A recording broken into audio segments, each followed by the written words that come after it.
Faith over fear. The rise of Gideon, God's commander. What if I told you that one of the greatest military leaders in the Bible began his journey hiding in fear? Not on a battlefield, not with a sword in his hand, but hiding inside a wine press, trying to save just enough grain to feed his family. The man God called a mighty warrior didn't even see himself as brave. He saw himself as weak, unqualified, afraid. Yet this fearful farmer would one day lead only 300 men against an army so vast it covered the valley like a swarm of locusts, and win without relying on human strength. This is the incredible story of Gideon, a story that proves God doesn't call the qualified. He qualifies those he calls. The story begins during one of Israel's darkest seasons. Because the Israelites had turned away from God and worshipped idols, he allowed the Midianites to oppress them. For 7 painful years, life became unbearable. Every time Israel planted crops, the Midianites invaded. They stole the harvest. They killed the livestock. They destroyed everything in their path. Imagine spending months working your fields only to watch everything disappear overnight. Families abandoned their homes. Many hid in caves carved into the mountains. Fear ruled every day. Finally, the people cried out to God. And as he had done so many times before, God answered. But instead of choosing an experienced general or a famous leader, he chose Gideon.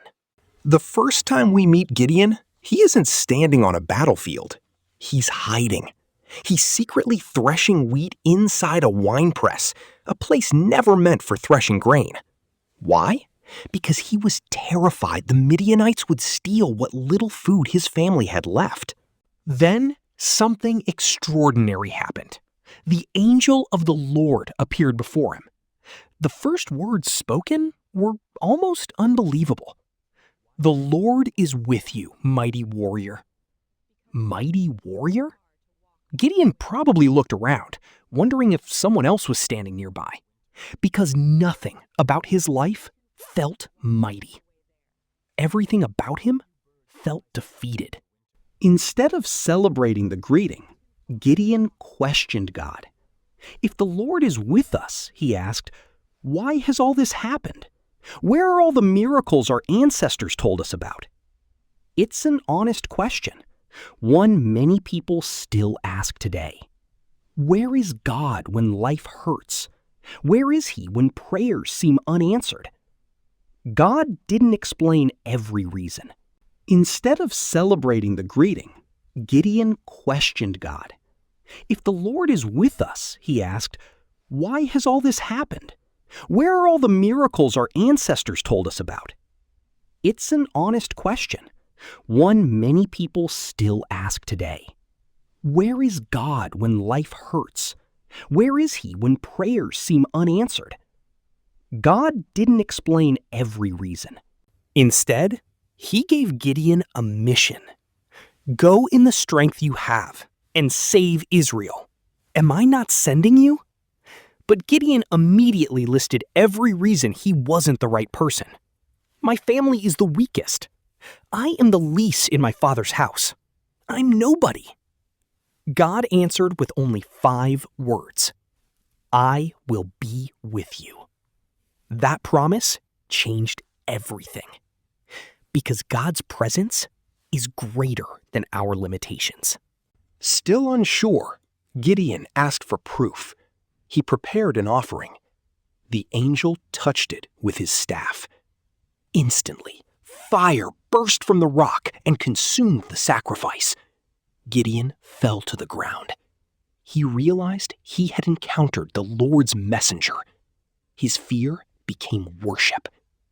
Yet God wasn't preparing Gideon for battle just yet. Before changing the nation, God wanted to change Gideon's own house. That night, God commanded him to tear down his father's altar to Baal. Imagine how difficult that was.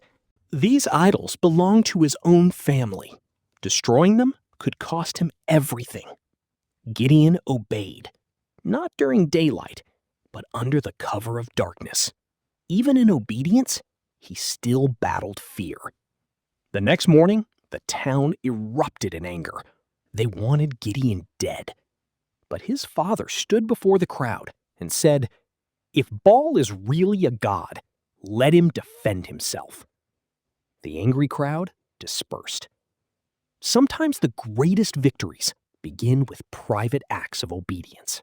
Soon, the Midianite armies gathered again. Thousands upon thousands filled the valley. The Spirit of the Lord came upon Gideon. He blew a trumpet. Men from the tribes of Israel answered the call. 32,000 soldiers assembled. Finally, the odds looked reasonable. But then, God said something no military commander ever wants to hear. "You have too many men."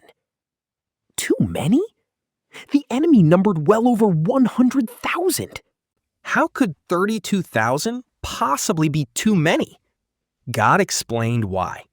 If Israel won with that army, they would believe they had saved themselves. God wanted the victory to reveal his power, not theirs.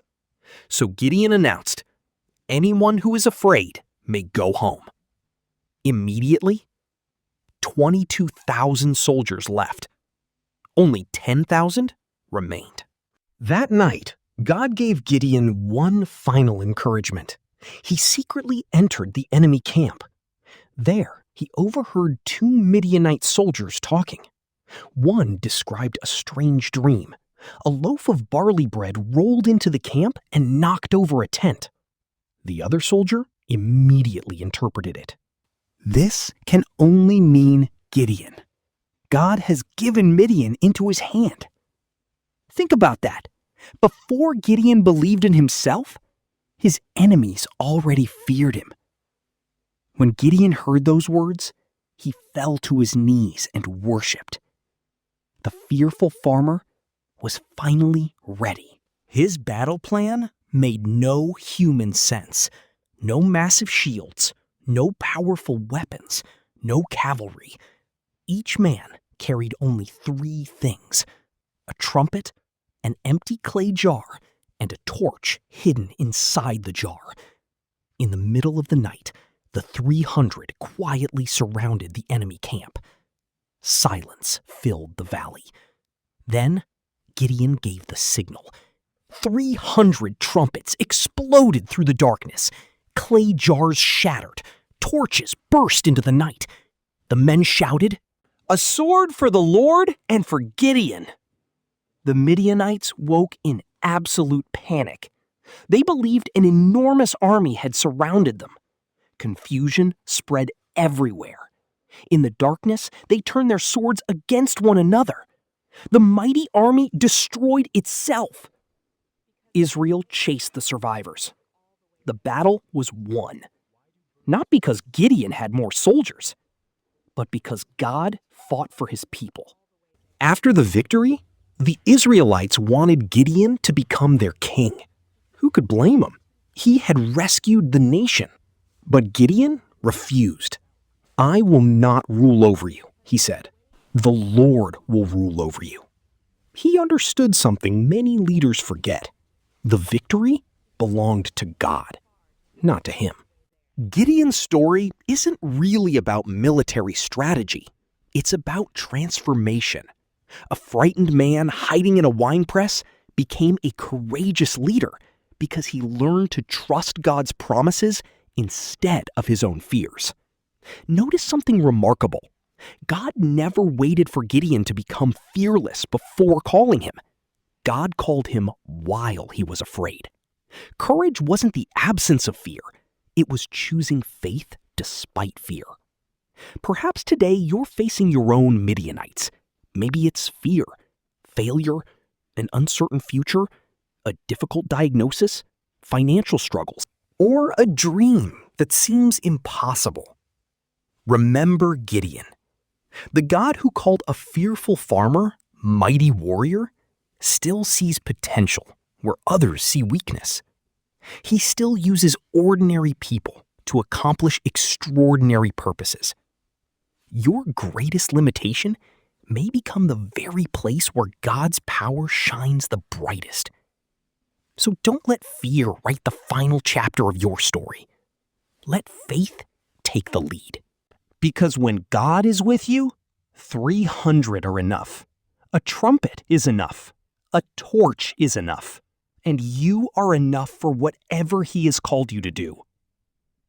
If this story inspired you, be sure to like this video, subscribe for more powerful Bible stories, and share this message with someone who needs encouragement today.